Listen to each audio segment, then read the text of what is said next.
오늘 함께 읽은 본문은 어찌 보면 여호수아에서 가장 우리 성도님들에게 유명한 장이 아닌가 유명한 장이라 해도 과언이 아닌 본문입니다.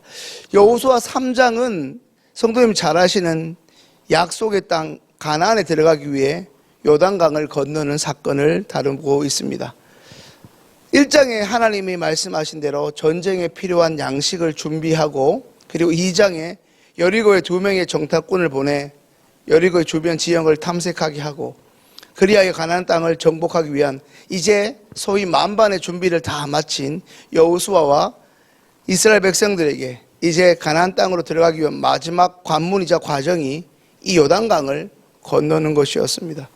그런데 이 요단강을 건너는 것이 생각처럼 말처럼 만만한 것이 아니었습니다. 지금 요단강을 앞에 두고 있는 이스라엘 백성에게는 인천에서 제주도를 운행하는 여객선이 있는 것도 아니고 강을 건널 때 필요한 뗏목이 있는 것도 아니었습니다. 이들이 요단강을 건널 수 있는 유일한 방법은 무식하게 보이는 두 발로 그저 요단을 건너는 것밖에 없었습니다. 이제 이 요단강만 건너면 이스라엘 백성이 그리 오랫동안 들었던 꿈에 그리던 약속의 땅에 들어가게 되는데, 이 요단강이 이스라엘 백성 앞을 가로막는 마치 골리앗처럼 떡하니 버티고 있는 것입니다. 설상가상으로 이스라엘 백성은 지난 40년간 이 광야 생활에 익숙한 그런 유목민들이라 강을 건너본 경험이 없습니다. 예전에 지도자였던 모세와 함께 홍해를 건넌 기적 같은 경험이 있긴 했지만 그때와는 상황이 달라도 너무 다릅니다.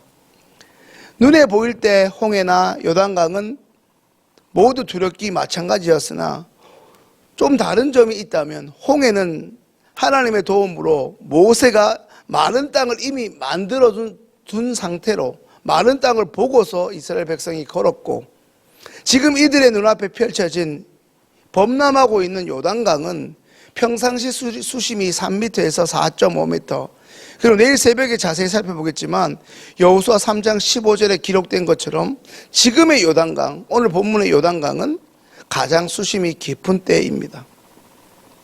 사랑하는 시흥교회 성도님들, 최근에 성도님들께는 어떤 상황과 어떤 어려움, 이것이 오늘 이스라엘 백성들처럼 일종의 장애물처럼 놓여져 있으십니까?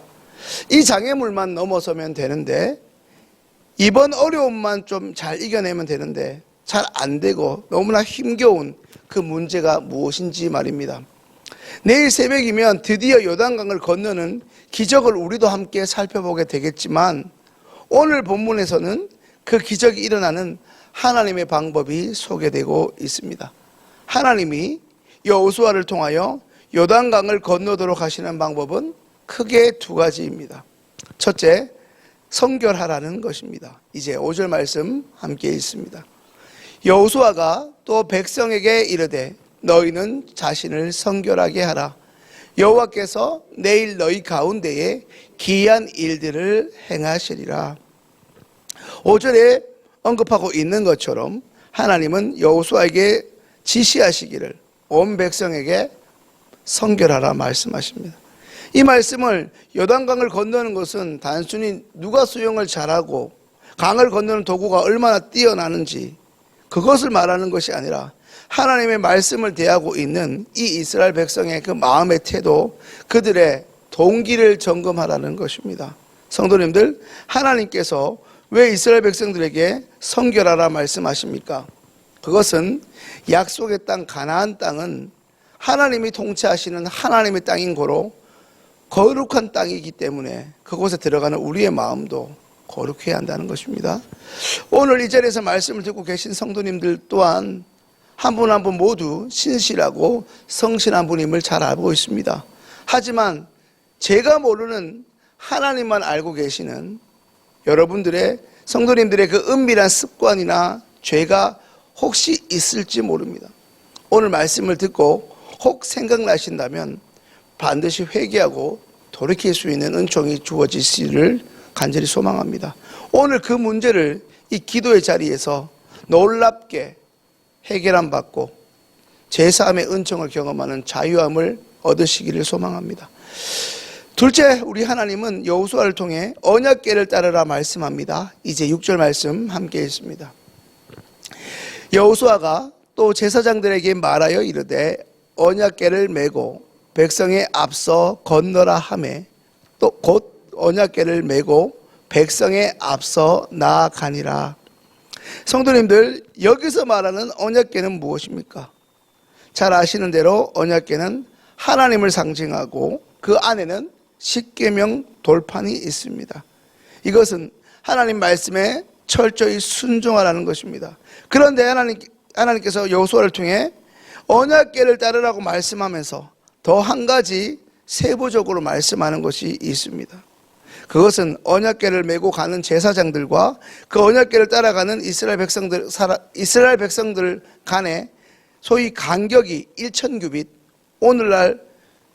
오늘날로 환산해 보면 약 900m라는 일정한 거리를 유지한 채로 제사장이 맨 그 언약궤를 뒤따르라는 것입니다. 이 말의 의미는 하나님의 말씀을 앞서지도 말고 하나님의 말씀에 불순종하기 위해 어정쩡하게 뒤처져 있지 말라는 것입니다. 내 열심이, 내 열정이, 내 방법이 하나님의 말씀이나 하나님의 지시하는 방법을 앞서서도 안 되고 나의 불순종으로 인해 하나님과의 거리가 벌어져서도 안 된다는 것을 말씀하시는 겁니다.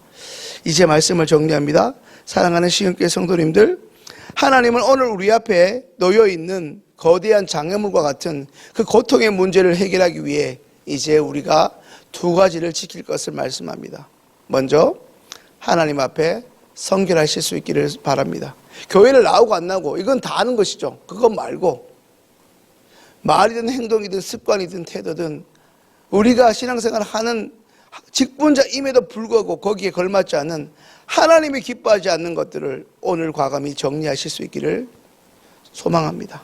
또 하나, 하나님 말씀을 앞세우며 이제 순종하며 뒤따라가실 수 있기를 소망합니다. 그리하여 우리를 하나님의 축복 속에서 살지 못하게 하고 우리를 순간순간 머뭇거리게 만드는 삶의 숱한 어려움 속에서, 오히려 그 어려움 속에서 기적 같은 매 순간 승리를 경험하는 믿음의 전진이 있는 복된 오늘 하루와 우리의 일상 되기를 간절히 축원합니다. 이제 주신 말씀 가지고 기도하겠습니다.